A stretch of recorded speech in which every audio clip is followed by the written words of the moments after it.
Mark, does the derby and unique impetus of playing the local rivals come at the right time, considering the past few weeks?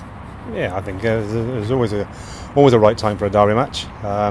Players are looking forward to it. The last couple of weeks have been disappointed, and the players can't get up for this game on the weekend. They're not professional rugby players, and we've had a really good training session in these wet and windy conditions today. But yeah, we've had a good response. Obviously, everyone's disappointed after last weekend and the weekend before. So we need to make sure we're more accurate and we bring the physicality to Bath, because if we stand off Bath, we're 5% off where we should be. They'll punish us like the other teams were. Yeah, I think we're all looking forward to it, even though it was only Wednesday. There's a good buzz going around. You were disappointed with the performance in Leicester, so what steps have been taken to ensure an improved performance this week?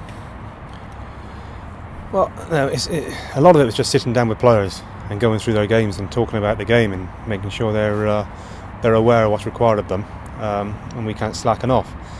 Bath are going to come to us as red hot favourites on Sunday, and rightly so, because they're up in the top four or whatever is in the Premiership, and we're at the bottom.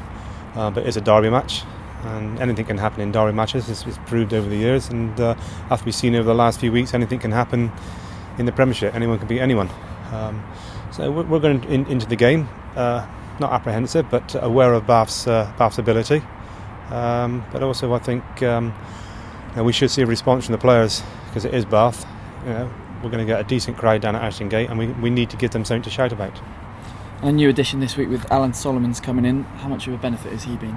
No, Alan's a good rugby coach and has massive knowledge on rugby union. I've known Alan for many years, and also he's addressed the players as well, what his expectations are of a squad, and what he expects in the performance of a professional rugby team. And he didn't pull his punches in those conversations, so the players are well aware of that. And what we did in training proved that what he said so far, we've got some kickback from it. We've had a physical session today, and it's gone really, really well. I think Alan would be a good addition to the coaching team.